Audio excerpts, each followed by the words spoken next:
കടന്നു വന്ന എല്ലാവർക്കും യേശു ക്രിസ്തുവിൻ്റെ നാമത്തിലെ സ്നേഹവന്ദനം. വീണ്ടും നമ്മുടെ ബൈബിൾ ക്ലാസ്സിൻ്റെ 26ാമത്തെ ക്ലാസ്സായിട്ട് കടന്നു വരുവാൻ ദൈവം നമ്മളെ സഹായിച്ചതിനായിട്ട് ഞാൻ കർത്താവിനെ സ്തുതിക്കുന്നു. നമ്മൾ ഇന്ന് രാത്രികാലം കഴിഞ്ഞ ആഴ്ചകളിൽ ചിന്തിച്ചതിൻ്റെ ബാക്കിയായിട്ട് ചെറിയൊരു വേദഭാവം മാത്രം, അതിൻ്റെ 14 മുതൽ 16 വരെയുള്ള വാക്യങ്ങൾ നമുക്കൊന്ന് വായിക്കാം. അതിൻ്റെ 14ാം വാക്യം 15ൻ്റെ തുടക്കം നമ്മൾ കഴിഞ്ഞ ക്ലാസ്സിൽ ഒന്ന് ചിന്തിച്ചിരുന്നു. എങ്കിലും ഇന്ന് രാത്രികാലം അതിനോട് ചേർന്ന ആ ഭാഗങ്ങൾ ചിന്തിച്ച് ആ ഭാഗം അവസാനിപ്പിക്കാമെന്ന് ചിന്തിക്കുകയാണ്. ഹീബ്രൂസ് ചാപ്റ്റർ 4 വേഴ്സ് 14 to 16, എബ്രായ ലേഖനം 4-ാം അധ്യായം അതിൻ്റെ 14 മുതൽ 16 വരെയുള്ള വാക്യങ്ങൾ ഞാൻ വായിക്കാം. ആകയാൽ ദൈവപുത്രനായ യേശു ആകാശത്തിൽ കൂടി കടന്നുപോയ ഒരു ശ്രേഷ്ഠ മഹാപുരോഹിതനായി നമുക്കുള്ളത് കൊണ്ട് നാം നമ്മുടെ സ്വീകാര്യം മുറുകെ പിടിച്ചുകൊള്ളുക. നമുക്കുള്ള മഹാപുരോഹിതൻ നമ്മുടെ ബലഹീനതകളിൽ സഹതാപം കാണിപ്പാൻ കഴിയാത്തവനല്ല, പാപം ഒഴികെ സർവത്തിലും നമുക്ക് തുല്യമായി പരീക്ഷിക്കപ്പെട്ടവനത്രേ. അതുകൊണ്ട് കരുണ ലഭിപ്പാനും തത്സമയത്ത് സഹായത്തിനുള്ള കൃപ പ്രാപിപ്പാനുമായി നാം ധൈര്യത്തോടെ കൃപാസനത്തിൻ്റെ അടുത്ത് ചെല്ലുക. ഇംഗ്ലീഷ് ഇങ്ങനെ വായിക്കുന്ന, having then A great high priest who hath passed through the heavens, Jesus the Son of God, let us hold fast our confession. For we have not a high priest that cannot be touched with the feelings of our infirmities, but one that has been in all points tempted like as we are, yet without sin. Let us therefore draw near with boldness unto the throne of grace, that we may receive mercy and may find grace to help us in time of need. നമ്മൾ കഴിഞ്ഞ ദിവസങ്ങളിൽ നമ്മൾ ചിന്തിച്ചിരുന്നത് സ്വസ്ഥത ലഭിക്കുന്നതിനുള്ള 2 കാര്യങ്ങൾ നമ്മൾ ചിന്തിച്ചുകൊണ്ടിരിക്കുകയായിരുന്നു. അതതിൻ്റെ 11ാം വാക്യത്തിൽ മുതൽ നമ്മൾ വായിച്ചതാണ്. ആ 2 കാര്യങ്ങൾ മാത്രം, അതിൻ്റെ 1ാമത്തെ കാര്യം കഴിഞ്ഞ ക്ലാസ്സിൽ ചിന്തിച്ചതാണ്. അതുകൊണ്ട് ആരും 11ാം വാക്യമാണ്. അതുകൊണ്ട് ആരും അനുസരണക്കേടിൻ്റെ സമദൃഷ്ടാന്തത്തിനൊത്തവണ്ണം വീഴാതിരിക്കേണ്ടതിന് നാം ആ സ്വത്വത്തിൽ പ്രവേശിപ്പാൻ ഉത്സാഹിക്കുക. നമുക്കൊരു ദൈവം ഒരുക്കിയിരിക്കുന്ന ഒരു ശബത്ത് റെസ്റ്റ്, നമ്മളത് കഴിഞ്ഞ ക്ലാസ്സുകളിൽ ചിന്തിച്ചതാണ്. ശബത്ത് അനുഭവം നമുക്ക് ശേഷിച്ചിട്ടുണ്ട്. അതിലേക്ക് ഓരോ വിശ്വാസിയും കടക്കണം. ആ ശബത്ത് അനുഭവം എന്ന് പറയുന്നത് ഉൽപ്പത്തി പുസ്തകം 2-ാം അധ്യായത്തിൻ്റെ 1-2 വാക്യങ്ങളിൽ കാണുന്നത് പോലെ ദൈവം താനും തൻ്റെ പ്രവൃത്തികളിൽ നിന്നൊക്കെ സ്വസ്ഥമായതുപോലെ എല്ലാം നല്ലതെന്ന് കണ്ട് സ്വസ്ഥമാകുന്ന ഒരനുഭവം ഓരോ വിശ്വാസികൾക്കുമുണ്ട്. തങ്ങളുടെ ജീവിതത്തിൽ കടന്നു വരുന്ന അല്ലെങ്കിൽ ദൈവം ചെയ്തെടുക്കുന്ന സകല വിഷയങ്ങളും എല്ലാം നന്മയ്ക്കായിട്ട് കൂടി വ്യാപരിക്കുന്നു എന്നുള്ളത് ഒരു മച്ചുവറായിട്ടുള്ള ഒരു സ്വസ്ഥതയിൽ പ്രവേശിക്കുന്ന ഒരു വിശ്വാസിക്ക് മാത്രമേ മനസ്സിലാക്കാൻ സാധിക്കത്തുള്ളൂ. ആ സ്വസ്ഥതയിലേക്ക് നമ്മൾ പ്രവേശിപ്പാൻ ദൈവത്തിൻ്റെ ആത്മാവ് നമ്മളെ ഉദ്ബോധിപ്പിക്കുകയാണ്. നമ്മൾ 1ാമത്തെ ഭാഗം വായിച്ചത് അതിൻ്റെ 12-ാം 13 വാക്യങ്ങളിൽ 2 കാര്യങ്ങളാണ് നമ്മൾ കണ്ടത്. സ്വസ്ഥതയിൽ പ്രവേശിക്കുന്നതിനോട് ദൈവത്തിൻ്റെ ആത്മാവ് പറഞ്ഞിരിക്കുന്നത് 12ഉം 13ഉം വാക്യങ്ങൾ ദൈവത്തിൻ്റെ വചനം എന്നുള്ള വിഷയം കഴിഞ്ഞ ക്ലാസ്സിൽ നമ്മൾ വിശദമായിട്ട് ചിന്തിച്ചതാണ്. ദ വേർഡ്, 12ാം വാക്യം നമ്മൾ കണ്ടു. ദൈവത്തിൻ്റെ വചനം അത് ജീവനും ചൈതന്യവുമുള്ളതായി എന്ന് പറഞ്ഞുകൊണ്ട് അവിടെ കാണുന്നു. 13ാം വാക്യത്തിൽ അവന് മറഞ്ഞിരിക്കുന്ന ഒരു സൃഷ്ടിയും ഇല്ല എന്ന് പറഞ്ഞുകൊണ്ട് വചനത്തിൻ്റെ ആധികാരികത. സ്വസ്ഥതയിൽ പ്രവേശിക്കുന്നതിന് 1ാമതായിട്ട് നമുക്ക് വേണ്ടുന്ന കാര്യം ദൈവത്തിൻ്റെ വചനം. ആ ദൈവത്തിൻ്റെ വചനത്തിൻ്റെ പ്രത്യേകത, അത് ജീവനുള്ള വചനം, ജീവനുള്ള വാളുപോലെ നമ്മുടെ ഹൃദയത്തേക്കും നമ്മുടെ സന്ധിമഞ്ചകളിലേക്കും കടന്നു ചെന്ന്, അതിൻ്റെ ചുരുക്കത്തിൽ നമ്മളിങ്ങനെയാണ് വായിക്കുന്നത്. അതിൻ്റെ 13ാം വാക്യത്തിൽ 12ാം വാക്യത്തിൻ്റെ അവസാനത്തിൽ വായിക്കുന്നത്, നമ്മുടെ ചിന്തകളെയും ഭാവങ്ങളെയും വിവേചിക്കുന്നതാകുന്നു. അതെന്ന് പറഞ്ഞു കഴിഞ്ഞാൽ നമ്മുടെ ചിന്തകളെയും ഭാവങ്ങളെയും എന്ന് പറയുമ്പോൾ ചിന്തകളെയൊക്കെ നമുക്ക് ഒരു പരിധി വരെ വിവേചിക്കാൻ പറ്റും, മറ്റുള്ളവർക്ക് കാണുമ്പോഴും പറയാൻ പറ്റുന്ന. ഭാവം എന്ന് പറയുന്നത് നമ്മുടെ ഇൻറ്റൻഷൻസ് ആണ്. ഞാനത് കഴിഞ്ഞ ക്ലാസ്സിൽ പറഞ്ഞു.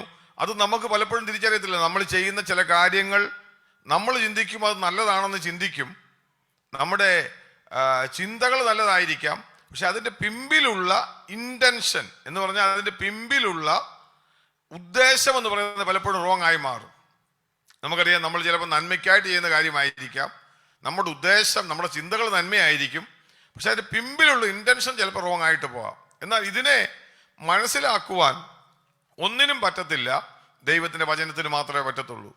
നമ്മൾ സ്വസ്ഥതയിൽ പ്രവേശിക്കണമെങ്കിൽ നമുക്ക് വേണ്ടുന്നൊരു കാര്യം വചനത്തിൽ കൂടെ നമ്മൾ നമ്മുടെ ആ ചിന്തയുടെ അകത്തുള്ള ഇൻറ്റൻഷനെ നമ്മൾ മനസ്സിലാക്കിയെടുക്കണം. ഞാൻ ഇൻറ്റൻഷൻ എന്ന് പറയുമ്പോൾ നിങ്ങൾക്ക് മനസ്സിലായില്ലെങ്കിൽ ഞാൻ ഉദാഹരണത്തോടെ പറയാം. ഇപ്പം ഞാൻ എൻ്റെ ഒരു കൂട്ടു സഹോദരനെ കണ്ടു. എനിക്ക് അവനുമായിട്ട് ചിലപ്പോൾ ചെറിയൊരു പ്രശ്നമുണ്ടെന്ന് വിചാരിക്കുക. പക്ഷെ അവനെ കാണുമ്പം അവനെ കെട്ടിപ്പിടിച്ചൊരു ഉമ്മ കൊടുത്ത് പ്രൈസ് ദി ലോർഡ് ബ്രദർ എന്നൊക്കെ പറഞ്ഞ് ഞാൻ അങ്ങ് പോകുന്നു. പക്ഷേ അവന് കൊടുക്കുമ്പോഴും എൻ്റെ ഉള്ളിൽ അവനോടുള്ള കയ്പ് ഞാൻ വിട്ടുമാറുന്നില്ല. മറിച്ച് എൻ്റെ ചിന്ത എത്രയേ ഉള്ളൂ, അവന് തോന്നരുത് എനിക്ക് എന്തെങ്കിലും അവനോട് വിഷമമുണ്ടെന്ന് തോന്നരുത്. പക്ഷേ പുറമേ നോക്കുന്നവന് എന്നാലും ആ സഹോദരൻ ഒരു നല്ല സഹോദരനാണല്ലോ എന്ന് തോന്നും. എന്നാൽ എൻ്റെ ഇൻറ്റൻഷൻ എന്ന് പറയുന്നത് ഉള്ളിൻ്റെ ഉള്ളിൽ അവൻ്റെ മുമ്പിൽ ഞാൻ ഓക്കെ ആണെന്ന് കാണിക്കുക എന്നുള്ളതാണ്. പക്ഷെ ഉള്ളിൻ്റെ ഉള്ളിൽ എനിക്ക് എന്തില്ല, ആ സഹോദരനോടുള്ള ആ ഒരു സ്വഭാവത്തിന് വ്യത്യാസമില്ലാതെ ഞാൻ ഇടപെടുന്നതാണ്. എന്നാൽ ഇത് പലപ്പോഴും നമ്മുടെ ഡെയിലി പ്രാക്ടീസിൽ നമ്മളിങ്ങനെ ചെയ്തു പോകുന്നത് കൊണ്ട് നമ്മുടെ ചിന്തകളും നമ്മുടെ ഭാവങ്ങളും ഇൻറ്റൻഷനും തമ്മിൽ നമുക്ക് തിരിച്ചറിയാൻ പറ്റത്തില്ലാതെ വരും. എന്നാൽ ദൈവത്തിൻ്റെ വചനം വരുമ്പോഴാണ് ദൈവത്തിൻ്റെ വചനം നമ്മോട് പറയുന്നത് നമ്മൾ അറിയാത്ത പല ചിന്തകളുടെയും പിമ്പിൽ പ്രവർത്തിക്കുന്ന പ്രവൃത്തി. അതുകൊണ്ടാണ് നമുക്കറിയാം പഴയ നിയമത്തിൽ കൊലപാതകം ചെയ്യരുതെന്ന് പറയുമ്പോൾ സഹോദരനോട് കോപിക്കുന്നവൻ കൊലപാതകം ചെയ്യുന്നെന്ന് പറയുന്നത്. അവൻ്റെ ഉള്ളിൻ്റെ ഉള്ളിൽ ആ ഇൻറ്റൻഷൻ കിടക്കുന്നത് കൊണ്ടാണ്. ഞാൻ നിങ്ങൾക്ക് പറഞ്ഞത് മനസ്സിലായി കാണുമെന്ന് വിശ്വസിക്കുകയാണ്. എന്നാൽ ദൈവത്തിൻ്റെ വചനം അതിൻ്റെ പിമ്പിലുള്ള ആ ഇൻറ്റൻഷനെ നമുക്ക് ബോധ്യപ്പെടുത്തി തരും എന്നാണ് പറയുന്നത്. മാത്രമല്ല നമ്മൾ 13-ാം വാക്യത്തിൽ വായിക്കുമ്പോൾ അവന് മറഞ്ഞിരിക്കുന്ന ഒരു സൃഷ്ടിയുമില്ല, സകലവും അവൻ്റെ മുമ്പിൽ നഗ്നവും മലർന്നതുമായി കിടക്കുന്നു. ഞാൻ നേരത്തെ പറഞ്ഞ ഒരു എക്സ്റേ മെഷീൻ പോലെ നമ്മുടെ ചിന്തകളെ അതിനകത്തേക്ക് കടത്തി വിടുമ്പോൾ യഥാർത്ഥത്തിൽ വചനമാകുന്ന ഈ എക്സ്റേ മെഷീൻ നമ്മളെ ശോധന ചെയ്യും. അതിനകത്ത് പറയും, മോനെ നിന്റെ ചിന്ത നല്ലതാണ്, പക്ഷെ നിന്റെ പുറകിലുള്ള ഇൻറ്റൻഷൻ റോങ് ആണ് എന്ന് നമ്മളെ പറഞ്ഞ് അതിനകത്തൂടെ നമ്മളെ സ്വസ്ഥതയിലേക്ക് പ്രവേശിപ്പാൻ. നമ്മൾ മനസ്സിലാക്കേണ്ട കാര്യം, നമ്മുടെ ഇൻറ്റൻഷൻ റോങ് ആണെങ്കിൽ പലപ്പോഴും നമുക്ക് ആത്മീയ ജീവിതത്തിൽ സ്വസ്ഥതയിൽ പ്രവേശിക്കാൻ പറ്റത്തില്ല. നമ്മൾ ഡിസ്റ്റർബ്ഡ് ആയിരിക്കും. നമ്മൾ എല്ലാവരുടെയും മുമ്പിൽ നമുക്ക് പല നിലയിൽ അഭിനയിക്കാൻ പറ്റുന്നുണ്ട്. എല്ലാവരുടെയും മുമ്പിൽ നല്ലവരായിട്ട് മാറാൻ നമ്മളെ കൊണ്ട് പറ്റും. പക്ഷെ എന്നാൽ നമ്മുടെ ഉള്ളിൻ്റെ ഉള്ളിൽ ആത്മാർത്ഥതയോടെ ആ വിഷയത്തിൽ നമുക്ക് ഇടപെടാൻ സാധിക്കണമെങ്കിൽ വചനം നമ്മളെ ശോധന ചെയ്യണം. അല്ലെന്നുണ്ടെങ്കിൽ ഒരു മനുഷ്യനും നമ്മുടെ തെറ്റ് ചൂണ്ടിക്കാണിക്കാൻ പറ്റത്തില്ല. നമുക്കറിയാം, ഇപ്പൊ പുറമേ വരുന്ന ഒരു തെറ്റാണെങ്കിൽ മറ്റുള്ളവർക്ക് നമ്മളെ മോനെ നീ ആ ചെയ്യുന്ന തെറ്റാണെന്ന് പറയാം. എന്നാൽ എൻ്റെ ഇൻറ്റൻഷൻ അകമേ റോങ് ആണെങ്കിൽ ഞാൻ പറയട്ടെ, നമ്മൾ അറിയാതെ നമ്മൾ അസ്വസ്ഥരാകുക നമ്മുടെ ക്രിസ്തീയ ജീവിതം. പുറമേ നമ്മൾ അഭിനയിക്കുമെങ്കിലും ദൈവത്തിൻ്റെ വചനം ആത്മാർത്ഥമായിട്ട് ഗ്രഹിക്കുവാൻ ആഗ്രഹിക്കുന്ന ഒരു വ്യക്തിയുടെ ജീവിതത്തിൽ അവൻ്റെ ഹൃദയത്തിൻ്റെ ആഴത്തിൽ ദൈവത്തിൻ്റെ വചനം അവനെ ശോധന ചെയ്ത് അവൻ്റെ ചിന്തകള്, ഇടപാടുകള്, ഞാൻ പറയട്ടെ, ചെറിയ നമ്മൾ പറയുന്ന ഒരു പ്രൈസ് ദി ലോർഡിനകത്ത് പോലും യഥാർത്ഥ ആഴത്ത് നോക്കിയാൽ നമ്മൾ വെറുതെ അവനെ പ്രസാദിപ്പിക്കാനാണോ ആത്മാർത്ഥതയാണോ എന്നറിയാം. നമ്മൾ ചിന്തിക്കുന്ന ചിന്തകൾ നമ്മൾക്കത് മനസ്സിലാക്കാൻ ദൈവത്തിൻ്റെ വചനം, ഞാൻ എന്തിനാ എൻ്റെ പേരിന് വേണ്ടി ഒരു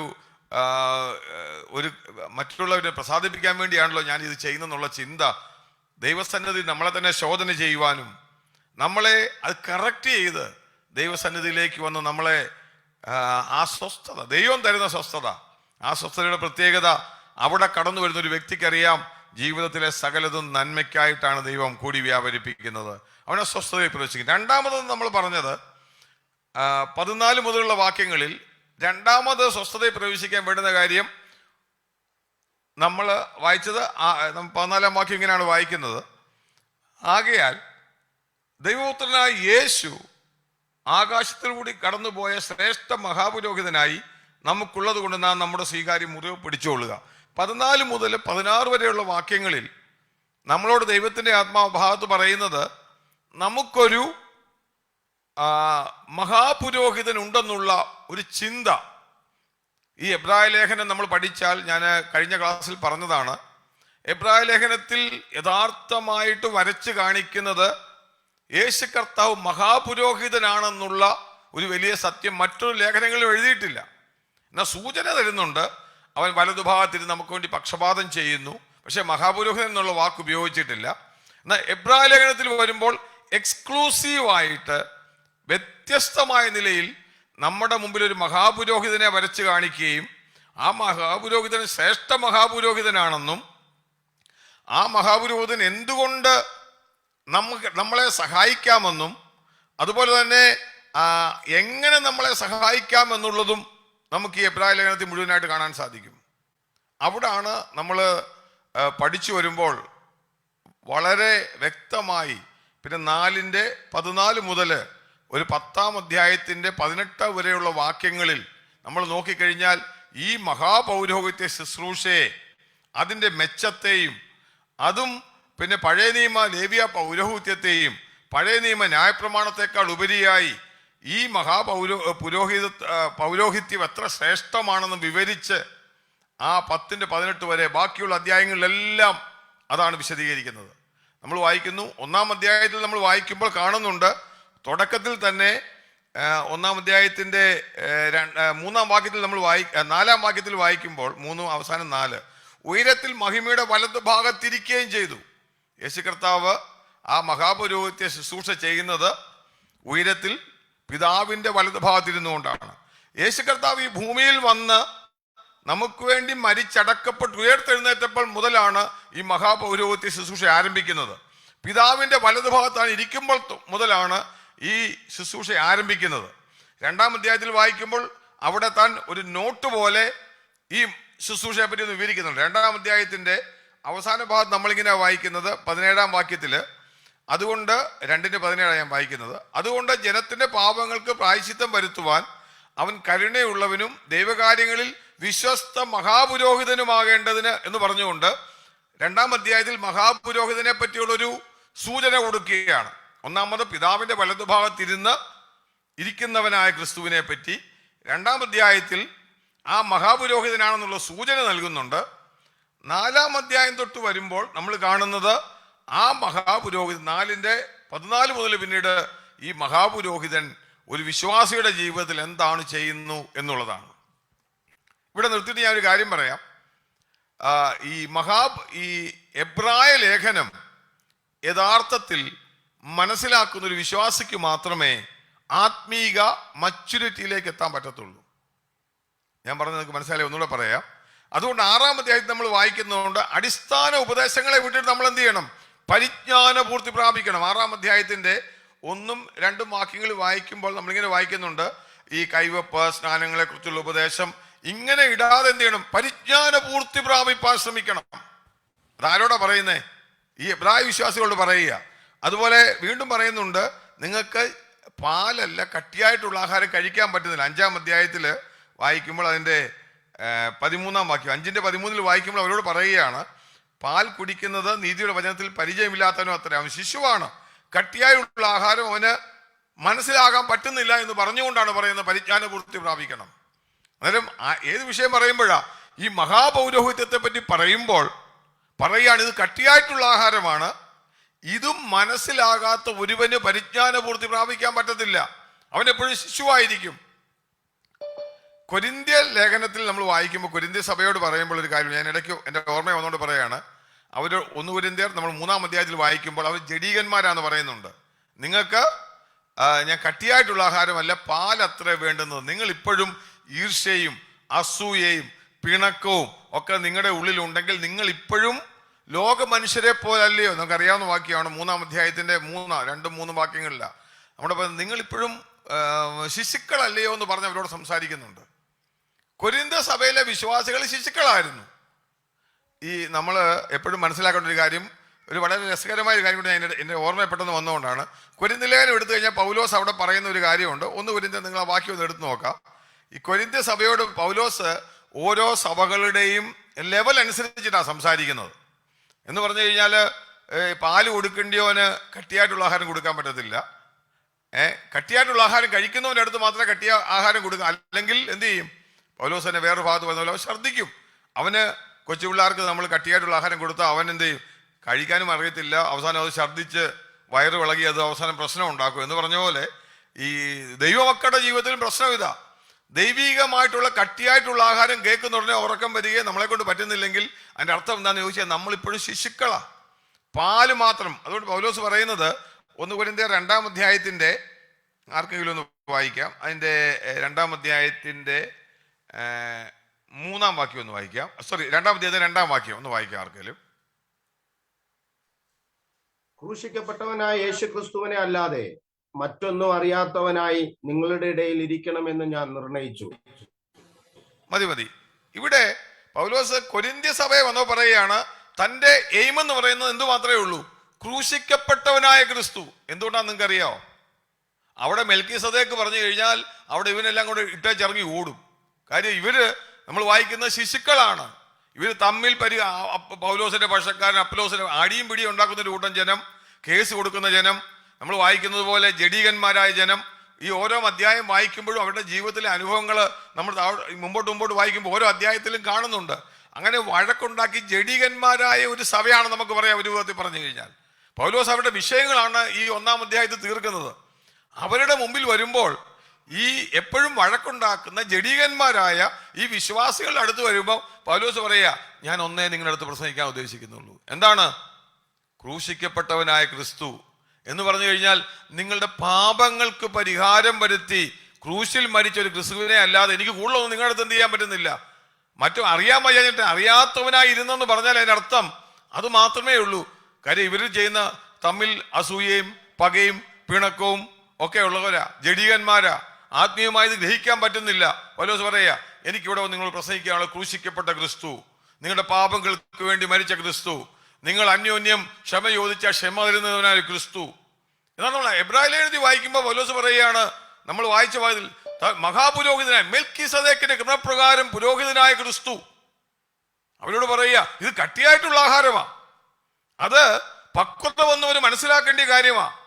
അങ്ങനെയുള്ളവർക്ക് മാത്രമേ എവിടെ കയറാൻ പറ്റത്തുള്ളൂ? പരിജ്ഞാന പൂർത്തി പ്രാപിപ്പാൻ. അങ്ങനെയുള്ള ദൈവവചനത്തിന്റെ ആഴം മനസ്സിലാക്കുന്നവന് മാത്രമേ ഈ സ്വസ്ഥത എന്താണെന്ന്, സ്പിരിച്വൽ മച്യൂരിറ്റിയിലേക്ക് എത്താൻ പറ്റത്തുള്ളൂ. എന്താണ് യഥാർത്ഥത്തിലുള്ള ഈ പരിജ്ഞാനം, ദൈവീയ പക്വത എന്ന് മനസ്സിലാക്കാൻ പറ്റത്തുള്ളൂ. എൻ്റെ ഓർമ്മയെ പെട്ടെന്ന് വന്നുകൊണ്ട് ആ വിഷയത്തോട് കയറിപ്പോയെന്നുള്ളേ ഉള്ളൂ. നമ്മൾ പഠിക്കുന്ന ഈ വാക്യത്തിലേക്ക് കടന്നു വന്നു കഴിഞ്ഞാൽ ഇവിടെ മഹാപുരോഹിതൻ ആരാണെന്ന് അത് കഴിഞ്ഞ ക്ലാസ്സിൽ അതിൻ്റെ 1-ാം ഭാഗത്ത് നമ്മൾ ചിന്തിച്ചായിരുന്നു. യേശു കർത്താവ് നമ്മൾ ഈ ഭാഗത്ത് വായിക്കുമ്പോൾ തുടർന്ന് താൻ പറയുന്ന കാര്യങ്ങളുണ്ട്.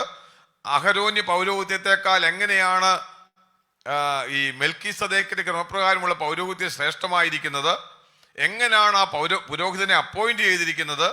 ലേവ്യ അവിടെ കൊണ്ടും ദശാംശം നൽകി ടൈറ്റ് നൽകിയതിനെ പറ്റി പറയുന്നുണ്ട് 7-ാം അധ്യായത്തില്. അതുപോലെ തന്നെ അവരുടെ സാക്രിഫൈസ് എന്ന് പറയുന്നത് തുടർച്ചയായിട്ട് ചെയ്യേണ്ട യാഗമായിരുന്നു. അതുപോലെ തന്നെ ന്യായപ്രമാണത്തെക്കാൾ അപ്പുറമായിട്ടുള്ള ബെറ്റർ ആയിട്ടുള്ള ഒരു നിയമം കൊണ്ടാണ് ക്രിസ്തു വന്നത്. ബെറ്റർ കവനന്റ് ആണ്. ഇത് ആരോടാ പറയുന്നറിയാമോ? വലിയ കഷ്ടതയിൽ ഇരിക്കുന്ന ജനത്തെ ആശ്വസിപ്പിക്കാൻ വേണ്ടി പറയുമ്പോൾ ദൈവത്തിന്റെ ആത്മാവ് പറയുക, നിങ്ങൾ ആത്മീയ പക്വത പ്രാപിക്കണം. ആത്മീയ പക്വത പ്രാപിച്ചാൽ നിങ്ങൾക്ക് ആ സ്വസ്ഥതയിലേക്ക് എത്താമെന്ന് പറഞ്ഞുകൊണ്ട് ഇത് ഈ പിന്മാറാൻ വേണ്ടി ആഗ്രഹിക്കുന്ന അവരെ പറ്റി നമ്മൾ ഈ പുസ്തകത്തിൽ വലിയ കുറ്റമൊന്നും പറയുന്നില്ല. അവര് കൊരിന്ത്യ വിശ്വാസികളെ പോലുള്ള തെറ്റുകളൊന്നും പറയുന്നില്ല. പക്ഷേ അവരോട് പറയാ, antidote of backsliding is growing in spiritual knowledge of Jesus. Yeshu ക്രിസ്തുവിനെ പറ്റിയുള്ള ആത്മീയ പരിജ്ഞാനത്തിൽ വളരുന്നതാണ് ബാക്ക് സ്ലൈഡിങ്ങിനുള്ള ആന്റിഡോട്ട് എന്ന് പറയുന്നത്. നമുക്കതിൻ്റെ മേൽ ജയാളികളാകുവാൻ. ഇനി നാം വിഷയത്തിലേക്ക് കടന്നു വരാൻ സമയം പോട്ട് പോകുന്നല്ലോ. എന്തുകൊണ്ട് ഞാൻ പറഞ്ഞു സ്വസ്ഥതയിൽ പ്രവേശിക്കാൻ വേണ്ടി എന്തുകൊണ്ട് യേശു കർത്താവിന് നമ്മളെ സഹായിക്കാം? Why did Jesus can help us? അതിനുവേണ്ടി അവന്റെ ക്വാളിഫിക്കേഷൻ എന്താണ്? 2-ാം അധ്യായത്തിൽ പറഞ്ഞു ഇവൻ മഹാപുരോഹിതനാണെന്ന് പറഞ്ഞു. ഞാൻ കഴിഞ്ഞ ക്ലാസ്സിൽ പറഞ്ഞതാണ്. എന്തുകൊണ്ട് സഹായിക്കാമെന്നൊരു ചോദ്യം ചോദിച്ചു കഴിഞ്ഞാൽ ഇവൻ എങ്ങനെ ആദ്യത്തെ ചോദ്യം പറയും? ഒരു മഹാപുരോഹിതനെ ഇവർക്കറിയാം. മഹാപുരോഹിതൻ ആണ്ടുതോറും തൻ്റെ പാപങ്ങൾക്കും ജനത്തിന്റെ പാപങ്ങൾക്കും വേണ്ടി വിശുദ്ധ സ്ഥലമല്ല അതിവിശുദ്ധ സ്ഥലത്ത് എന്ന് വർഷത്തിൽ ഒരിക്കലൊരു യാഗം കഴിക്കും. ആ രാജ്യത്തിനു വേണ്ടി, സകലത്തിനു വേണ്ടി, ആ നേഷന് വേണ്ടി ഒരു യാഗം കഴിക്കും. അതവർക്കറിയാം. പൗലോസ് ഈ എബ്രായ വിശ്വാസികളോട് അവരുടെ വചനം തന്നെ എടുത്ത് അവരുടെ പ്രാക്ടീസ് എടുത്ത് ദൈവ ആത്മാവിൽ അവർക്ക് തെളിയിച്ചു കൊടുക്കുകയാണ്. നിങ്ങൾ കണ്ട മഹാപുരോഹിതനേക്കാളും ശ്രേഷ്ഠനായ മഹാപുരോഹിതനാ ക്രിസ്തു. അപ്പോൾ അവരുടെ ഒരു ചോദ്യം താൻ പറയുകയാണ്, ഇങ്ങനെ പറയുക, ആകാശത്തിൽ കൂടി നമ്മൾ വേഴ്സ് 14 ഇങ്ങനെ വായിക്കുന്നത്, ആകയാൽ ദൈവപുത്രനായ യേശു ആകാശത്തിൽ കൂടി കടന്നുപോയൊരു ശ്രേഷ്ഠ മഹാപുരോഹിതനായി നമുക്കുള്ളത് കൊണ്ട് നാം നമ്മുടെ സ്വീകാര്യം മുറുകെ പിടിച്ചുകൊള്ളുക. അപ്പോൾ അവർ ചോദിക്കും, എങ്ങനെയാണ് ഈ യേശു കർത്താവ് ശ്രേഷ്ഠ മഹാപുരോഹിതനാകുന്നത്? എങ്ങനെയാണ് അവൻ വിശുദ്ധ സ്ഥലത്തുകൂടി കടക്കുന്നത്? അവർക്കറിയാം പ്രാകാരമുണ്ട്, വിശുദ്ധ സ്ഥലമുണ്ട്, അതിവിശുദ്ധ സ്ഥലമുണ്ട്. എങ്ങനെ യേശു കർത്താവും മഹാപുരോഹിതനാവും? അപ്പോൾ അവിടെ താൻ വിശദീകരിക്കുകയാണ്. ഈ നമുക്കൊരു വിധത്തിൽ ചിന്തിച്ചു കഴിഞ്ഞാൽ നിങ്ങൾക്കറിയാം, പ്രാകാരം എന്ന് പറയുന്നത് അന്ന് കാലത്ത് യാഗം നടത്തുന്ന സ്ഥലമാണ്. അവിടുന്ന് വിശുദ്ധ സ്ഥലത്തേക്ക് പുരോഹിതന്മാർ പോവും. എന്നാൽ മഹാപുരോഹിതൻ മാത്രമാണ് ആണ്ടിലൊരിക്കൽ അതിവിശുദ്ധ സ്ഥലത്ത് ചെല്ലുന്നത്. പ്രാകാരം, വിശുദ്ധ സ്ഥലം, അതിവിശുദ്ധ സ്ഥലം, അവിടെ ചെല്ലുന്നത്. എന്നാൽ ഇവിടെ പറയും യേശു കർത്താവ് അതുപോലെ അതിവിശുദ്ധ സ്ഥലത്ത് ചെന്ന്. എന്താണെന്നറിയാമോ? നമ്മുടെ ഈ ഭൂമിയാകുന്ന പ്രാകാരത്തിൽ നമുക്ക് വേണ്ടി യാഗം കഴിച്ചിട്ട്, നമ്മൾ ഈ വാക്യത്തിൽ വായിക്കുന്നത് പോലെ ഈ ആകാശത്തിൽ കൂടി ആ വിശുദ്ധ സ്ഥലത്ത് കൂടി കടന്ന് പിതാവിന്റെ വലതുഭാഗത്തെത്തി, നമ്മൾ വായിക്കുന്ന പോലെ അതിവിശുദ്ധ സ്ഥലത്തെത്തിയ ഒരു ശ്രേഷ്ഠ മഹാപുരോഹിതനായിട്ട് അവരുടെ മുമ്പിൽ വരച്ചു കാണിക്കുക, അവർക്ക് മനസ്സിലാക്കാൻ വേണ്ടി. അതുകൊണ്ട് അവരോട് പറയാ, ഈ ശ്രേഷ്ഠ മഹാപുരോഹിതനായിട്ട് ക്രിസ്തു നമുക്കുള്ളത് കൊണ്ട് എന്ന് പറഞ്ഞിട്ട് അവരോട് പറയാ, നാം നമ്മുടെ സ്വീകാര്യം എന്ത് ചെയ്യണം? മുറുപിടി. ഞാനത് കഴിഞ്ഞ ക്ലാസ്സിൽ ഒന്ന് സൂചിപ്പിച്ചിരുന്നു. ഒരു കാര്യം ശ്രദ്ധിക്കേണ്ടത്, ഈ പിതാവിന്റെ വലതുഭാഗത്തിരിക്കുന്നു എന്നുള്ളത് ഈ അവന്റെ പൗരോഹിത്യ ശുശ്രൂഷയെ പറ്റി നമ്മൾ പല വേദഭാഗങ്ങൾ വായിക്കുന്നുണ്ട്. റോമാലേഖനം, അവിടെ നമ്മൾ മനസ്സിലാക്കേണ്ട കാര്യം, അവിടെ മഹാപുരോഹിതൻ എന്നുള്ള വാക്ക് നമുക്ക് അവിടെ കാണത്തില്ല. പക്ഷെ പക്ഷപാതം ചെയ്യുന്നു. റോമാലേഖനം 8:34, റോമൻസ് ചാപ്റ്റർ 8 വേഴ്സ് 34, അവിടെ എടുത്ത് നോക്കി ആരെങ്കിലും എടുത്ത വേണമെങ്കിൽ വായിക്കാം. അവിടെ വായിക്കുന്നുണ്ട് എന്താണ് പിതാവിന്റെ സന്നിധി ചെയ്യുന്നത്. ഒന്ന് വാക്യം ആരെങ്കിലും എടുത്തെങ്കിൽ വായിക്കാം. Romans chapter 8 verse 34, 8:34. ശിക്ഷ വിധിക്കുന്നവൻ ആർ? ക്രിസ്തു യേശു മരിച്ചവൻ, മരിച്ചിട്ട് ഉയർത്തെഴുന്നേറ്റവൻ തന്നെ. അവൻ ദൈവത്തിന്റെ വലത്തുഭാഗത്തിരിക്കുകയും നമുക്ക് വേണ്ടി പക്ഷപാതം കഴിക്കുകയും ചെയ്യുന്നു. ശ്രദ്ധിച്ചോ, ഇവിടെ നമ്മൾ കണ്ടു, ഈ ഭാഗത്ത് നമ്മൾ വായിച്ചു. എന്താ ചെയ്യുന്നത്? അവൻ മരിച്ചിട്ട് ഉയർത്തെഴുന്നേറ്റ് പിതാവിന്റെ വലതുഭാഗത്തിന് നമുക്ക് വേണ്ടി എന്ത് ചെയ്യുന്നു? പക്ഷപാതം. He's an intercessor. നമുക്ക് വേണ്ടി പക്ഷപാതം ചെയ്യുന്നു. ഏത്? പിതാവിന്റെ വലതുഭാഗത്ത്. ഞാൻ കഴിഞ്ഞ ക്ലാസ്സിൽ പറഞ്ഞതിന് എന്തിനാ പക്ഷപാതം ചെയ്യുന്നത്? നമുക്കൊരു അക്യൂസർ ഉണ്ട്, നമുക്കൊരു അപവാദിയുണ്ട്, നമ്മളെ കുറ്റപ്പെടുത്തുന്ന ഒരുവനുണ്ട്. നമ്മുടെ യോബിന്റെ ചരിത്രത്തിൽ നമ്മൾ വായിക്കുന്നുണ്ട്, പത്രോസിനെ പാറ്റാൻ ചോദിച്ചു. അവിടെയൊക്കെ പക്ഷപാതം ചെയ്യുന്ന, നമുക്ക് വേണ്ടി ഇന്റർസെസ് ചെയ്യുന്ന, ഞാൻ ഒരു നമുക്ക് വേണ്ടിയുള്ള നല്ല മീഡിയേറ്റർ ആയിട്ടൊരു ക്രിസ്തുവിനെ നമുക്ക് കാണാൻ സാധിക്കും, മഹാപുരോഹിതനായിട്ട്. ഞാൻ ഇവിടെ പറയുമ്പോൾ ഒരു കാര്യം കൂടെ നിങ്ങളുടെ മുമ്പിൽ, നമ്മൾ ചിലപ്പോൾ പണ്ട് പഠിച്ചിരുന്ന ടെറ്റലസ്റ്റായി എന്നൊരു വാക്ക് നമ്മൾ കേട്ടിട്ടുണ്ട് അല്ലേ? നമ്മളെ കേട്ടിട്ടുണ്ട്. സകലതും ക്രൂശിൽ എന്ത് ചെയ്തു? നിവർത്തിയായി. ഞാനൊരു കാര്യം പറയാം. ഈ ചില ആൾക്കാർ പണ്ടുകാലത്ത് നമ്മൾ വിശ്വസിച്ച ടെറ്റലസ്റ്റായി, എല്ലാം സകലതും നിവർത്തിയായി, ഇനി ഒന്നും ചെയ്യാനില്ല, എല്ലാം കഴിഞ്ഞു എന്നൊക്കെ പഠിപ്പിക്കുന്ന ഒരു പഠിപ്പീരുണ്ട്. നമ്മൾ പണ്ട് കേട്ട് കുറച്ചാൾ നമ്മൾ ഈ വിഷയങ്ങളൊക്കെ നമ്മൾ പഠിച്ചതാണ്. നമ്മളൊക്കെ ടെറ്റലസ്റ്റായി, എല്ലാം കർത്താവ് ക്രൂശിൽ ചെയ്തെടുത്തു, ഇനി നമുക്കൊന്നുമില്ല. എന്നാൽ ഒരു കാര്യം മനസ്സിലാക്കേണ്ടത് അങ്ങനല്ല. യേശു കർത്താവ് ക്രൂശിൽ ടെറ്റലസ്റ്റായി എന്ന് പറയുന്നത് ദൈവിക നീതി നിവർത്തിച്ച് നമ്മളെ രക്ഷയ്ക്ക് വേണ്ടി ഒരുക്കുകയാണ് ചെയ്തത്. വിശ്വസിക്കുന്നവന് ആ നിത്യജീവനം ദാനമായി നൽകി. പക്ഷേ അവിടം കൊണ്ട് അവസാനിച്ചായിരുന്നെങ്കിൽ കർത്താവിന് പിതാവിന്റെ സന്നിധിയിൽ പോയി നമുക്ക് പക്ഷപാതം ചെയ്യേണ്ട ആവശ്യമില്ലായിരുന്നു. എന്തുകൊണ്ടാണ് പക്ഷപാതം ചെയ്യുന്നത്? ഞാൻ പറയും, ഇന്ന് രാത്രിക്കാലം നമ്മൾ സംസാരിക്കുമ്പോഴും നമുക്ക് വേണ്ടി പിതാവിന്റെ സന്നിധിയിൽ അവൻ പക്ഷപാതം ചെയ്തുകൊണ്ടിരിക്കുക. കാരണം എന്താ? എല്ലാം നിവൃത്തിയായ പിന്നെ കർത്താവിന് പക്ഷപാതം ചെയ്യേണ്ട ആവശ്യമുണ്ടോ? ക്രൂശിലെല്ലാം കഴിഞ്ഞിരുന്നെങ്കിൽ പിന്നെ കർത്താവിന് സ്വർഗത്തിൽ പോയി നമുക്ക് വേണ്ടി പക്ഷപാതം ചെയ്യേണ്ട ആവശ്യമുണ്ടോ? ഞാൻ നിങ്ങളോട് തന്നെ, നിങ്ങൾ ചിന്തിക്കാൻ വേണ്ടി ഞാൻ ചോദിക്കുക. ഇല്ല. എന്നാൽ എന്തുകൊണ്ടാണെന്ന് ചോദിച്ചു കഴിഞ്ഞാൽ, അവൻ നമ്മളെ രക്ഷിക്കപ്പെടുവാനുള്ള സകലതും ക്രൂശിൽ നിർവഹിച്ചു, ദൈവിക നീതി നിവർത്തിച്ചു, സകല ലോകത്തിന്റെയും പാപം വഹിച്ചു, താൻ തന്നെ ഏൽപ്പിച്ച ശുശ്രൂഷകൾ ക്രൂശിൽ ചെയ്തു. ഇന്ന് വിശ്വസിക്കുന്നവൻ ദൈവമകനായി കഴിഞ്ഞു കഴിഞ്ഞാൽ സകലതും അവന്റെ ജീവിതത്തിൽ തീരുകയല്ല, അവനൊരു ക്രിസ്തീയ ജീവിതത്തിലേക്ക് കാലെടുത്ത് വെക്കുക. അവിടെ തൊട്ട് അവന്റെ യുദ്ധം ആരംഭിക്കുക.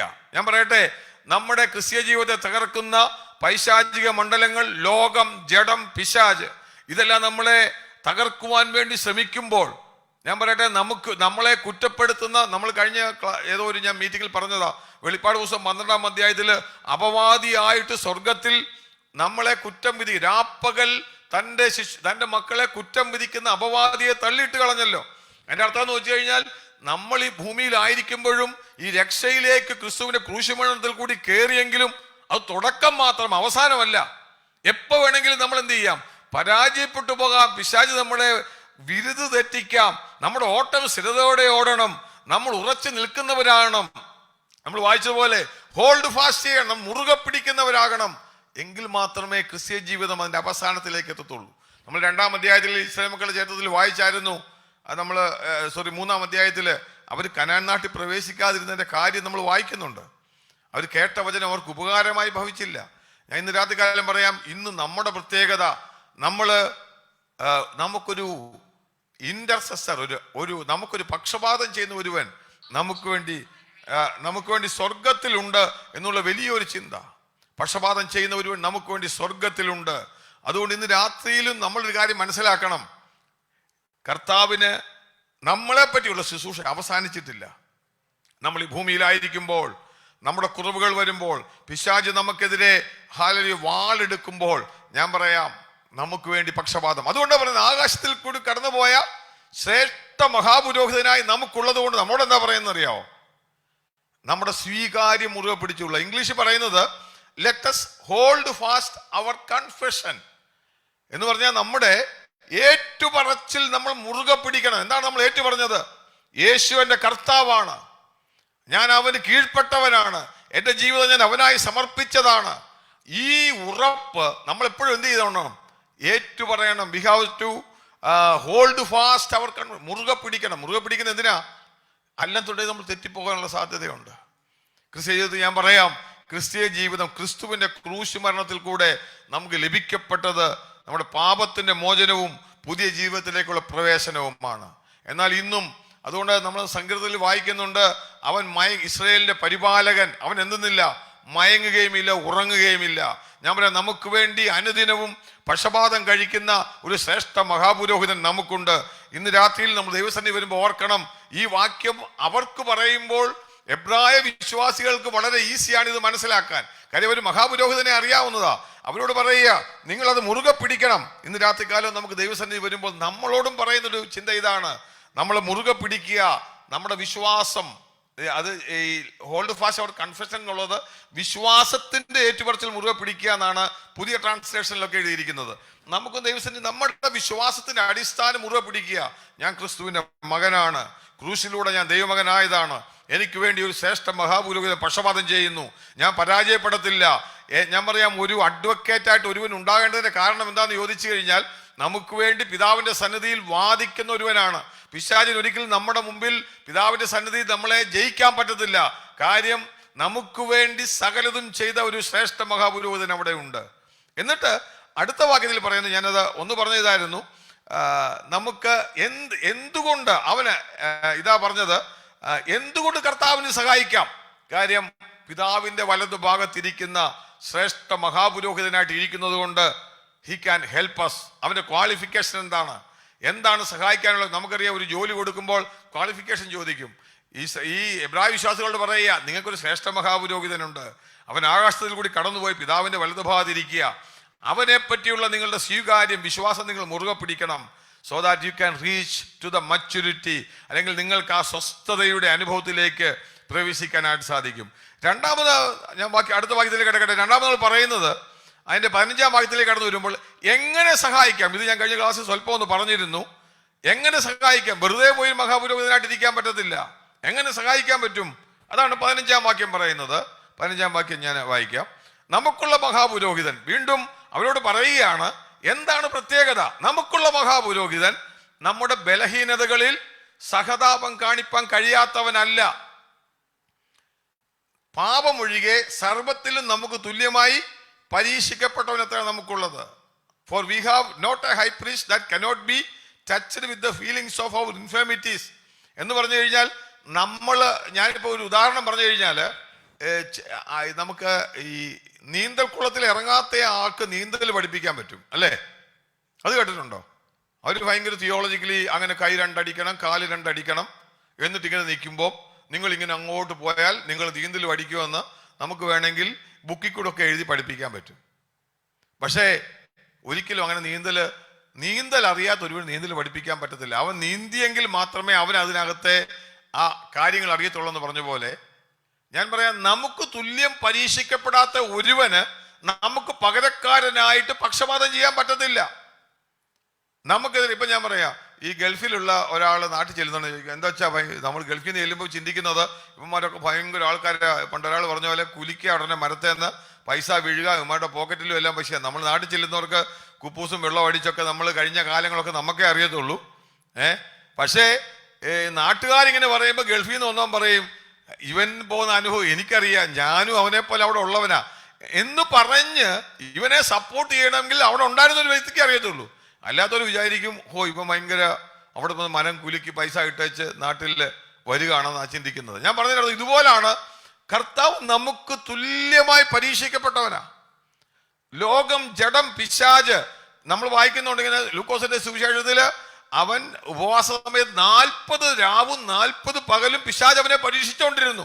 ഒരു വ്യക്തിയുടെ ജീവിതത്തിൽ വരാവുന്ന പരീക്ഷയുടെ എല്ലാ തലങ്ങളും യേശു കർത്താവ് പരീക്ഷിക്കപ്പെട്ടു. അതുകൊണ്ടാണ് നമ്മളോട് പറയുന്നത്, എന്ത് പറയുന്നത്, നമുക്ക് തുല്യനായി പരീക്ഷിക്കപ്പെട്ടവൻ അത്രേ. പക്ഷെ അവൻ പാപം ചെയ്തില്ല. അതുകൊണ്ട് എന്താ നമുക്കുള്ള ഗുണമെന്നറിയാമോ? നമ്മുടെ ബലഹീനതകളിൽ സഹതാപം കാണിപ്പാൻ കഴിയാത്തവനല്ല. ഇന്ന് രാത്രികാലം അവരോട് പറയുക, നിങ്ങളിപ്പോ കടന്നു പോകുന്ന പ്രതിസന്ധി, നമ്മൾ ചിന്തിക്കും ഇന്ന് രാത്രികാലം പറയാം, നമ്മൾ കടന്നു പോകുന്ന ഏത് പ്രതിസന്ധികളായാലും പ്രശ്നങ്ങളായാലും അതിൻ്റെ തുല്യമായിട്ട് അതിൽ പരീക്ഷിക്കപ്പെട്ട ഒരു കർത്താവാണ് നമ്മുടെ കർത്താവ്. അതുകൊണ്ട് ഞാൻ പെട്ടെന്ന് അടുത്ത വാക്യത്തിലേക്ക് കിടക്കട്ടെ. എന്നിട്ട് അതുകൊണ്ട് ഞാൻ കഴിഞ്ഞ ക്ലാസ് ഞാൻ ഉദാഹരണമൊക്കെ പറഞ്ഞായിരുന്നു, നിങ്ങൾ ഓർക്കണമെന്ന് വിചാരിക്കുന്നു. എങ്കിലും ഞാൻ പറയും, നമുക്ക് തുല്യം പരീക്ഷിക്കപ്പെട്ടവനെന്ന് പറയുമ്പം ഞാൻ ഒന്ന് സൂചിപ്പിച്ചിരുന്നു. അവിടെ ഒരു ചോദ്യം വരാം, യേശു കർത്താവ് ദൈവമാണല്ലോ, എങ്ങനെ പരീക്ഷിക്കപ്പെടുന്നത്? നമ്മൾ എബ്രായ ലേഖനത്തിൽ തന്നെ 1-ാം അധ്യായത്തിൽ നമ്മൾ പഠിച്ചു, യേശു കർത്താവ് ആരാ? He's the son of God. അവൻ ദൈവമാണെന്ന് പഠിപ്പിച്ചു. ദൈവം പരീക്ഷിക്കപ്പെടാൻ പറ്റത്തില്ലല്ലോ. 2-ാം അധ്യായത്തിലേക്ക് വരുമ്പോൾ അവന് മനുഷ്യത്വം പറയുകയാണ്. എന്താണ് ജഡം? നമ്മളിങ്ങനെ വായിക്കുന്നത് 2-ാം അധ്യായത്തിലെ വാക്യം ഇങ്ങനെ വായിക്കുന്നത്, അതിന്റെ മക്കൾ ജഡരക്തങ്ങളോട് കൂടിയവനാകൊണ്ട് അവനും അവരെ പോലെ എന്ത് ചെയ്തു? 2-ാം അധ്യായത്തിന്റെ 14-ാം വാക്യത്തില്ല, അവരെ പോലെ ജഡരക്തങ്ങളോട് കൂടിയവനായി മരണഭീതിയിൽ അടിമകളായിരുന്നു നമ്മളെ വിടുവിച്ചു. അവൻ നമുക്ക് വേണ്ടി ജഡമെടുത്തു.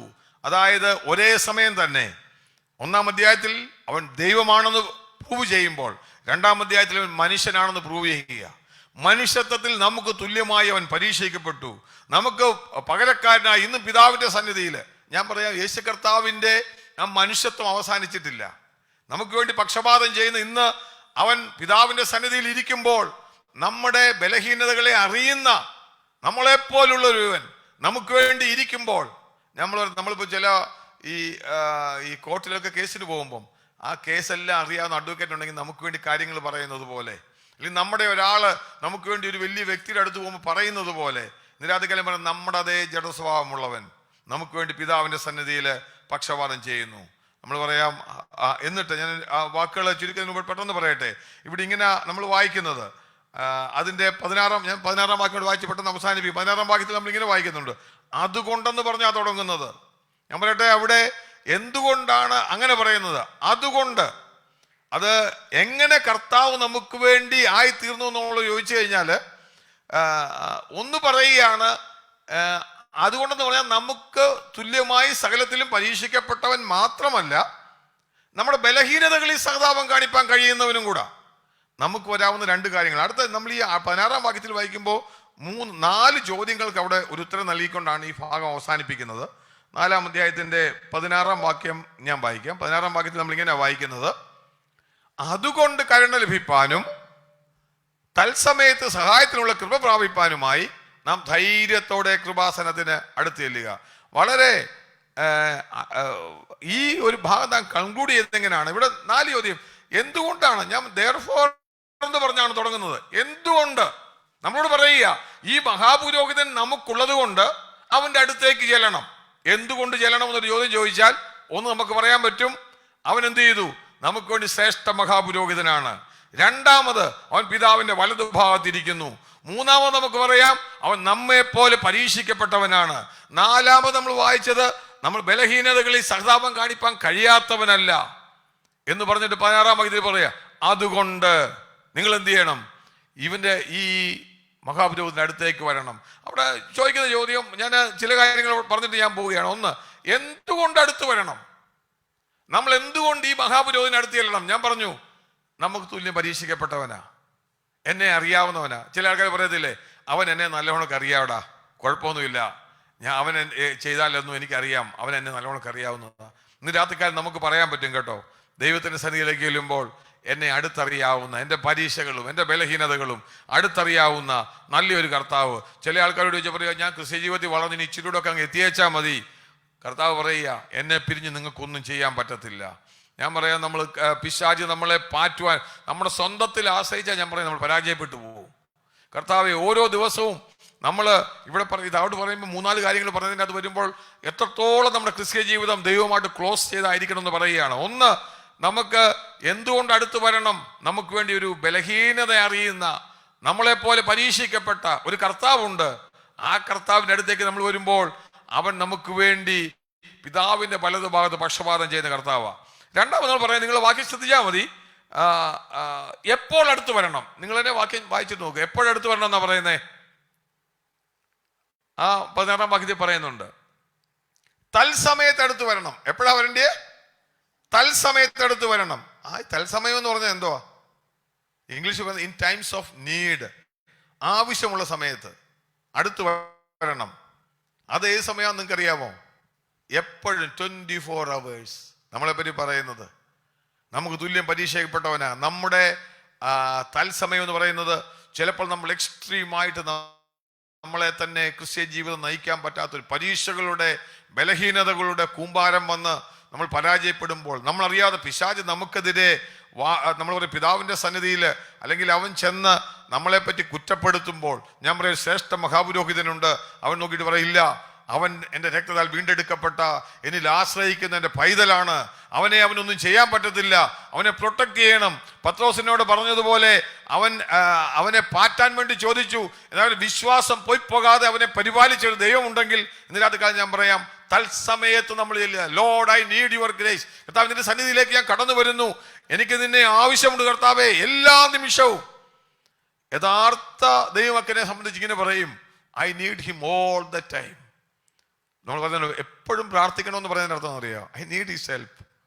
ഇതിനകത്ത് കാര്യം പറയാം, എല്ലാ സമയവും നമ്മുടെ ഉള്ളിൽ ഒരു ഫുൾ ഡിപ്പെൻഡന്റ് അപ്പോൺ ഗോഡ്, ദൈവത്തെങ്കിൽ ഒരു പരിപൂർണമായ ഒരു ആശ്രയം നമുക്ക് വേണം. ഇവിടെ അടുത്ത് നമ്മൾ പറയുന്നുണ്ട് ഈ വാക്യത്തിൽ തന്നെ എങ്ങനെ നമ്മൾ അടുത്ത് വരണം. നിങ്ങൾ ആ വാക്യം ഒന്ന് ചോദിച്ചു, എങ്ങനെ അടുത്ത് വരണം എന്ന് പറയണ്ടേ? ധൈര്യത്തോടെ. എങ്ങനെ അടുത്ത് വരണ്ടേ? ധൈര്യത്തോടെ അടുത്ത് വരണം. ഈ ധൈര്യത്തോടെ അടുത്ത് വരണമെന്ന് പറഞ്ഞു കഴിഞ്ഞാൽ എബ്രായ വിശ്വാസികൾക്ക് പറ്റത്തില്ല കേട്ടോ. അവരോട് ഈ ധൈര്യത്തോടെ അടുത്ത് വരിക എന്ന് പറഞ്ഞാൽ നമ്മൾ വായിക്കുന്നുണ്ട് എബ്രായ ലേഖനത്തിൽ തന്നെ ഇവർക്കറിയാവുന്ന ദൈവിക സാന്നിധ്യത്തിലേക്ക് ചെന്ന കാര്യം 12-ാം അധ്യായത്തിൽ വിശദീകരിക്കുന്നുണ്ട്. 12-ാം അധ്യായത്തിന്റെ 18-ാം വാക്യം ഇങ്ങനെ പറയുന്നത്, നിങ്ങൾ എങ്ങനെ വന്ന സ്ഥൂലമായതും തീ കത്തുന്നതുമായ പർവ്വതം, കൂരിരുട്ട്, കൊടുങ്കാറ്റ് ഇവരുടെ അടുത്തേക്കല്ലല്ലോ വന്നത്. അവര് പഴയ നിയമത്തിൽ സീനായ് പർവ്വതത്തിൽ കടന്നു ചെല്ലുമ്പോൾ അവിടുത്തെ കാര്യങ്ങൾ വിശദീകരിക്കുക. എന്നിട്ട് അവിടെ ഇങ്ങനെ ഇവർ പറയുന്ന കാര്യമുണ്ട്, ആ ശബ്ദം കേട്ടവർ ഇനി ഒരു വചനവും തങ്ങളോട് പറയരുതേ എന്ന് പറഞ്ഞു. ഒരു മൃഗമെങ്കിലും പർവ്വതത്തെ തൊട്ടാൽ അതിനെ കല്ലെറിഞ്ഞു കൊല്ലണമെന്നുള്ള കൽപ്പന പറയത്തക്കുന്നില്ല. അത്ര ഭയങ്കരമായ ഒരു ദൈവിക സാന്നിധ്യമാണ് ഇവർ മനസ്സിലാക്കിയിരിക്കുന്നത്. അവരോട് പറയുക, ധൈര്യത്തോടെ കടന്നു ചെല്ലാൻ. നമ്മളെപ്പോലെ നമുക്ക് തുല്യം പരീക്ഷിക്കപ്പെട്ട ഒരു നല്ല കർത്താവ്. ഇന്ന് രാത്രിക്കാലം ഞാൻ പറയട്ടെ, ധൈര്യത്തോടെ നമ്മൾ 3 കാര്യങ്ങൾ നമ്മൾ കേട്ടു. ഒന്ന്, ഏത് സമയത്ത് തക്ക സമയത്ത് അടുത്ത് ചെല്ലുവാൻ. ഈ പ്രതിസന്ധിയിൽ നിൽക്കുന്ന ജനത്തോട് പറയുകയാണ്, നമ്മുടെ ബലഹീനതയും നമ്മുടെ അവസ്ഥയും അറിയുന്ന, തക്ക സമയത്ത് അടുത്ത് ചെല്ലാൻ പറ്റുന്ന, ഏത് സമയത്തും അടുത്ത് ചെല്ലാൻ പറ്റുന്ന, അതുപോലെ തന്നെ ധൈര്യത്തോടെ അടുത്ത് ചെല്ലാൻ പറ്റുന്ന. നമ്മൾ അത്രയും ചെന്നാൽ എന്താ സംഭവിക്കുന്നത്? അങ്ങനെ ചെന്നാൽ എന്ത് സംഭവിക്കുമെന്നാ പറയുന്നത്? കൃപ പ്രാപിപ്പാൻ. ആ വാക്യം ഒന്നുകൂടെ വായിച്ചു നോക്കും. നമ്മൾ ആ വാക്യം ശ്രദ്ധിച്ച് വായിച്ചാൽ കാണാൻ സാധിക്കും. കൃപ പ്രാപിപ്പാനായി നാം ധൈര്യത്തോടെ കൃപാസനത്തിനടുത്ത് ചെല്ലുക. ഒരിക്കൽ വളരെ ഭയത്തോടെ, നമ്മൾ പഴയ നിയമത്തിൽ ആണ്ടിൽ ഒരിക്കൽ മഹാപുരോഹിതൻ ചെല്ലുമ്പോൾ അവനെ കാലെ ചെങ്ങല കെട്ടി വളരെ ഭയത്തോടെ, എന്തെങ്കിലും ഒരു തെറ്റ് വന്നാൽ അവനവിടെ മരിച്ചു വീഴും. ശവം പോലും എടുക്കണമെങ്കിൽ ചെങ്ങല വലിച്ചു വേണം വെളിയിലോട്ട് എടുക്കാൻ. ഇബ്രായ വിശ്വാസികൾക്കറിയാം. അതുപോലുള്ള സ്ഥാനത്ത് നമ്മളോട് പറയാ, ഈ കൃപാസനം എന്ന് പറയുന്ന അതിവിശുദ്ധ സ്ഥലത്തുള്ളതാണ്. അവിടെ ദൈവിക സാന്നിധ്യമുള്ള സ്ഥലമാണ്. അങ്ങോട്ടേക്ക് കേടി ഭയപ്പെടാൻ ചില സ്ഥാനത്ത് ഇന്ന് രാത്രിക്കാലം നമ്മളോട് പറയുക, ഈ മഹാപുരോഹിതൻ അവിടെ ഉണ്ട്, നീ പേടിക്കണ്ട, നിനക്ക് ഈ വിശുദ്ധ സ്ഥലമല്ല അതിവിശുദ്ധ സ്ഥലത്ത് എന്ന് കൃപാസനത്തിനടുത്തേക്ക് എന്നിട്ട് നിനക്ക് എന്ത് ചെയ്യുമെന്നറിയാവോ? നിനക്ക് കൃപ ലഭിക്കുവാൻ, കരുണ ലഭിക്കും. അവിടെ ഒരു വാക്കൂടെ പറഞ്ഞു, എന്ത് ചെയ്യണം? കരുണ ലഭിപ്പാൻ. എന്ത് കരുണ ലഭിപ്പാൻ, കൃപ പ്രാപിപ്പാൻ, തക്ക സമയത്ത് കൃപാസനത്തിനടുത്തേക്ക് ചെല്ലുവാൻ. ഇതിനകത്ത് ഞാൻ പറയട്ടെ, എത്ര ശ്രേഷ്ഠകരമായ നിലയിലാണ് ദൈവം നമ്മളെ ആക്കിയിരിക്കുന്നത്. എബ്രായ വിശ്വാസികളോട് അവരുടെ വചനത്തിനകത്തു നിന്ന് എടുത്തുകൊണ്ട് ദൈവത്തിന്റെ ആത്മാവ് വ്യക്തമായിട്ട് പറയുകയാണ്, സ്വസ്ഥതയിൽ പ്രവേശിക്കണമെങ്കിൽ ഒന്ന് ദൈവത്തിന്റെ വചനം, രണ്ടാമത് ശ്രേഷ്ഠ മഹാപുരോഹിതൻ. ആ മഹാപുരോഹിതൻ നമുക്ക് തുല്യം പരീക്ഷിക്കപ്പെട്ടവനാ. അവരോട് പറയാ, വചനം നമ്മളെ ശോധന ചെയ്ത് നമ്മുടെ ഇന്റൻഷനെ അറിയുമ്പോൾ, നമ്മുടെ ഭാവത്തെ വിവേചിക്കുമ്പോൾ, നീ പരാജയപ്പെട്ട് പിന്മാറുവാനല്ല, നിന്റെ അവസ്ഥ അറിയുന്ന തുല്യം പരീക്ഷിക്കപ്പെട്ട ഒരു മഹാപുരോഹിതൻ നമുക്കുണ്ട്. നമ്മളെ ജയാളികളായി നിർത്തുവാൻ, ആ സ്വസ്ഥതയിൽ എത്തിച്ചേരുവാൻ ദൈവം നമ്മളെ സഹായിക്കും. അതുകൊണ്ട് പറയുകയാണ്, തൽസമയത്ത് കൃപ പ്രാപിപ്പാൻ ആ കർത്താവിന്റെ സന്നിധിയിലേക്ക് ചെല്ലാം. ഇന്ന് രാത്രിക്കാലം നമുക്ക് എത്ര പേർക്ക് സന്തോഷമുണ്ട്. ഒരു നിമിഷം ദൈവസന്നിധി നമ്മളെ തന്നെ ഏൽപ്പിച്ചു കൊടുക്കാം. കർത്താവ് എത്ര ശ്രേഷ്ഠകരമായി ആ സ്വസ്ഥതയിലേക്ക് പ്രവേശിക്കാൻ വേണ്ടി ദൈവമേ നീ എന്നെ ആക്കിയിരിക്കുന്നത്. പലപ്പോഴും ഞാൻ അറിയാതില്ല, പക്ഷെ പലപ്പോഴും നമ്മൾ അറിയാത്തപ്പോൾ പോലും നമുക്ക് വേണ്ടി അവിടുന്ന് പക്ഷപാതം ചെയ്യുന്നുണ്ട്. ഇതിന് രാത്രിക്കാലം പറയാം, തക്ക സമയത്ത് നീ കടന്നു ചെല്ല്, നിന്റെ ആവശ്യങ്ങൾ മുമ്പിൽ കടന്നു ചെല്ല്. പിശാച് നമ്മളെ തകർക്കാൻ ശ്രമിക്കുമ്പോൾ അവൻ്റെ അടുത്തേക്ക് കടന്നു ചെല്ല്.